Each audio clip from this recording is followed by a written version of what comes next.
சூரியன் மீது குரு போகிறதுங்கிறது ஒரு ஆகச்சிறந்த பலன். அதுவும் அவங்க அரசாங்கம், அரசியல் சார்ந்து சுய தொழில் செய்றவங்களா இருக்காங்க அப்படின்னா, அவங்க தொழில் வருமானம் சார்ந்து ஒரு நல்ல நிலைப்பாட்டை ஏற்படுத்தி குடுத்துரும். இதுவரைக்கும் கௌரவமே கிடைக்கலைங்க. நான் போராடிக்கிட்டே இருக்கேன் ஆஃபீஸ்ல. என்ன பார்த்து வொர்க் பண்றவன்லாம் பேர வாங்கிட்டு போயிடுறான். என்னால எதுவுமே பண்ண முடியல. அப்படிங்கிறவங்களுக்கு அந்த அங்கீகாரம்னு சொல்லுவோம் இல்லையா?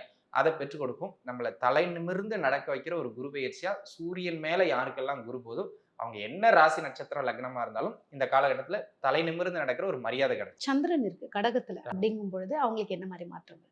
சந்திரன் மேல குரு போகிறதுங்கிறது நமக்கு நல்ல மதிப்பு, நல்ல மரியாதை, நல்ல குணம் இது எல்லாத்தையும் நம்ம மனசுக்குள்ள ஏற்படுத்திரும். ஆனா அடுத்தவங்க பார்வையில நம்ம எப்படி இருப்போம் அப்படின்னு கேட்டீங்கன்னா, இவன்கிட்ட எந்த வேலைய சொன்னாலும் செய்வான். நம்மள எதிர்த்தே பேச மாட்டான். கிட்டத்தட்ட நம்மள இளிச்ச வாயர்களாக மாத்துகிற ஒரு குரு பெயர்ச்சி தான் இந்த குரு பெயர்ச்சியா இருக்கும். இந்த அமைப்பு ஒரே ஒரு ராசிக்காரன் கடக ராசிக்காரங்களுக்கு மட்டும் தான் அமையும். ஏன்னா கடகத்துக்குள்ள சந்திரன் இருக்கான்னா அவங்க கடக ராசி. அப்ப கடக ராசிக்காரர்கள் நெறைய பேர் நெறைய விஷயங்கள்ல ஏமாறக்கூடிய அமைப்பு. அது இதுல ஒரு விஷயம் என்னன்னா, நம்ம ஏமாத்துறங்கிறத டீசென்ட்டா நம்மகிட்டயே சொல்லுவாங்க. சந்திரன் மேல யாருக்கெல்லாம் குரு போறாரு. இந்த அமைப்பு எந்த பெயர்ச்சி வந்தாலும் கடகராசிக்கு மட்டும் தான் கிடைக்கும். கடகராசிக்காரங்க இந்த காலகட்டத்தில யார்கிட்டயும் ஏமாறாதீங்க. அத மட்டும் பார்த்து இருந்துங்க.